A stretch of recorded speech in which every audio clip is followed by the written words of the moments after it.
Okay, so they want me to talk about this boy, Charlie Kirk, who got shot in Utah. Him getting shot in Utah makes him, I believe, American number 18,533 who got shot in the U.S. this year, shot and killed.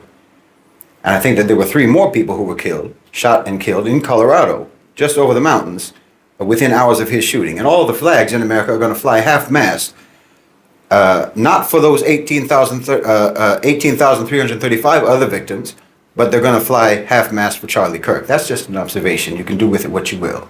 I'll be honest, when I first heard that he had been shot, I made a joke about it on X. Because frankly, I'm just as used to theatrics coming out of America as I am used to gun violence coming out of America. And I thought that theatrics seemed more likely in this case. But when I did learn that he died, I deleted my post. I deleted it out of respect, not for him, but for the severity and for the solemnity of the judgment that he has now proceeded to. Because everything that he ever said and everything that he ever did that harmed anyone, well, he's going to answer for that. He's going to answer for that right now in his meeting with Allah subhanahu wa ta'ala. And the heaviness of that meeting is disturbing to any of us who believe in it. But we'll talk about it. Let's start with the obvious, okay? First, I'm not going to feign grief or feign mourning for this person. I know that's a hypocrisy that social etiquette demands at a moment like this. But we all know that he would certainly not grieve for us. He certainly would not mourn for us, just as he never grieved and he never mourned for the wanton slaughter of the Palestinians in Gaza. He never grieved for that. And for myself personally, as a Muslim and as a critic of Western so-called civilization, I know that Charlie Kirk himself would most likely have officially anyway considered me to be his enemy. And as far as I'm concerned, any man whose enemy mourns him when he dies, well, he wasn't doing his job. And I don't think it can be said about Charlie Kirk that he didn't do his job, which is to say that he never did anything and he never said anything in his public life that would make me mourn his passing, just as I hope that I will never say or do anything in my public life that would make my enemies grieve for my passing. They should be happy when I die. Enemies are disturbed by each other's presence, not by each other's absence. But let me also be crystal clear about this. It doesn't make me happy either. I neither mourn nor celebrate. Neither of those reactions is appropriate, in my opinion. Whoever pulled that trigger didn't do it for me and they didn't do it for you. I don't even see them as being on 2 different sides. They didn't silence Charlie Kirk. They amplified Charlie Kirk. The power structure never cared about that boy. They used him. And he's more useful to them now than he was the day before. He's more useful to them dead than he was alive. Listen, you don't defeat someone like this, someone like a Charlie Kirk, a tool like him, by letting that tool mold you into exactly what they want you to be. That killer didn't deliver justice. If you think they did, he didn't. He delivered to the power structure an even more enhanced weapon. He made a mediocre, but dangerous and polarizing figure, Charlie Kirk, into now an impeachable icon for the very fan base that he most likely despises. And he made criticism of Charlie Kirk's ideas. Now it's disrespect for the dead. This is not resistance. This is a gift. This is a gift to the very security state that he probably thought he was attacking. No, it's stupidity.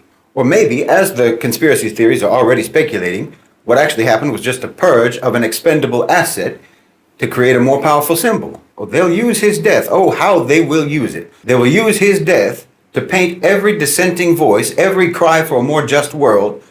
They'll paint it with the same bloody brush.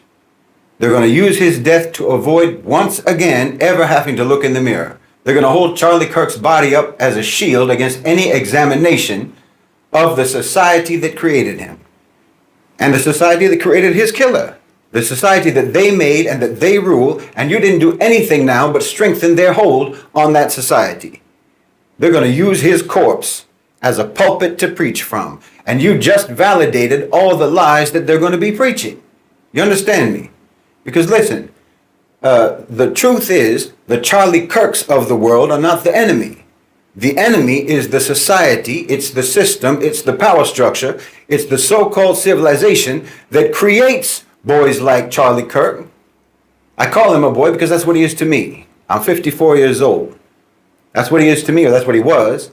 And also because he presented a childish, simplistic cartoon portrait of America that only a young boy could ever believe in. He presented an America without complexity, without guilt, without the burden of their terrible history. Well, that's a seductive product.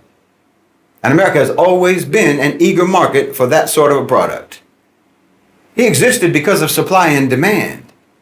You demand and the power structure supplies. The killer and the killed are the products of the same sick society. Kirk and his killer, and the other 18,535 victims and their killers. And wallahi, if you don't clock this reality, if you don't understand this reality, and if you let yourself get swept up in all the narratives and all the counter narratives, then you might just end up being like one of them, on one side or the other side of that gun. Because the machine is already spinning. The machine, that same machine that Charlie Kirk served so faithfully. They're spinning the narrative now. They're going to label him as a martyr for free speech, a victim of left-wing extremism. And they're going to use his death, they're going to use it to demand more surveillance, more censorship, more policing, more militarization of the police against their opponents, more police powers. They're going to use his blood to sanitize his ideology and to legitimize every poisonous thing that he ever said. And some of you are out here cheering about what happened. Well, you're fools. Why, when you celebrate, all you do is elevate and strengthen their narrative. Charlie Kirk was not an outlier. He was a product. He was the logical output of a system that's designed to generate exactly what he was. Like I said, he didn't create the demand. The demand was already there. He just exploited it.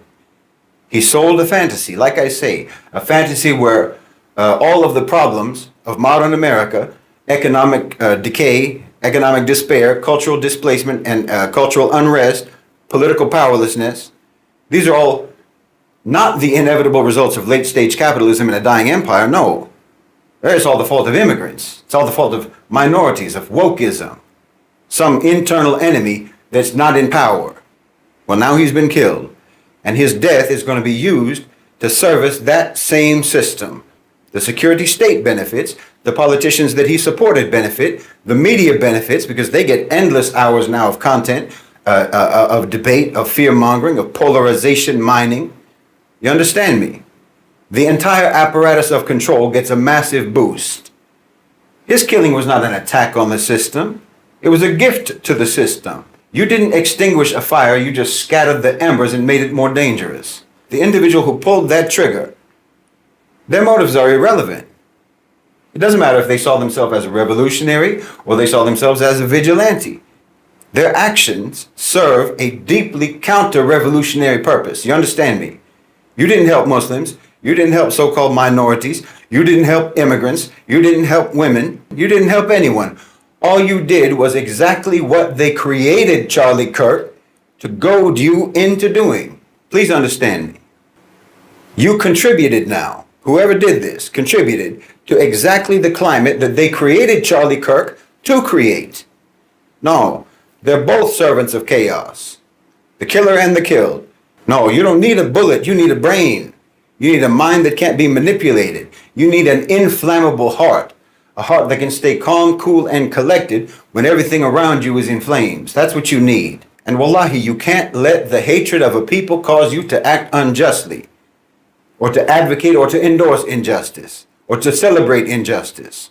Don't let that boy's enmity towards us and ours towards him make you think that his murderer is our ally. No.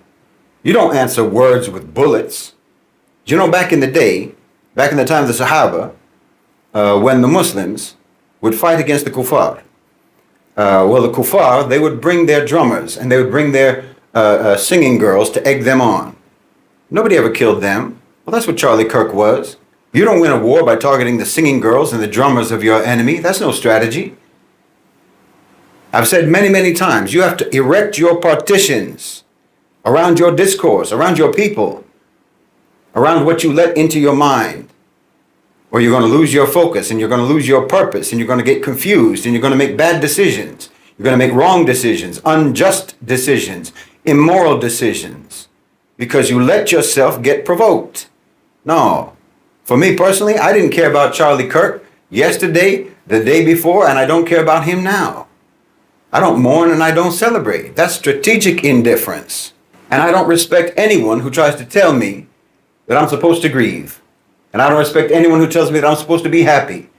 What is he to me or me to him? He certainly isn't more important to me than the most likely hundreds of thousands of my brothers and sisters that you cut down in Gaza. You didn't mourn any of them, and I didn't tell you to, because I already know how you are.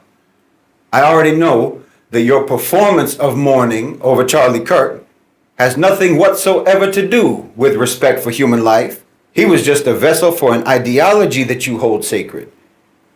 And it's an ideology that dehumanizes people. It's an ideology that disregards the sanctity of life. And we've seen that on full display for the last 2 years. So no, obviously not.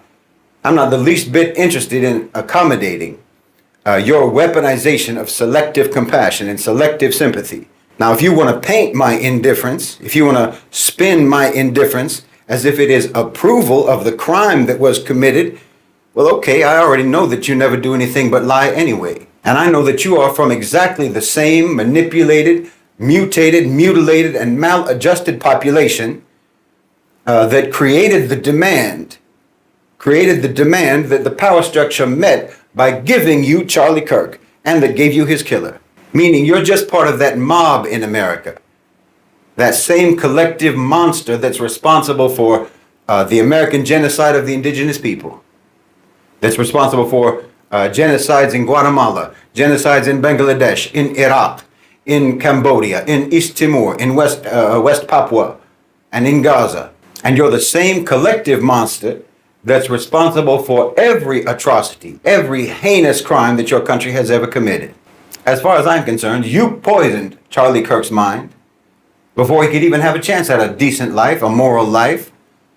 And you poisoned the mind of the one who took the life that Charlie Kirk had. So spare me your counterfeit moralizing. No, you turned your country into a psychological and a spiritual torture chamber. And then your country turned the global South into a physical and an economic torture chamber.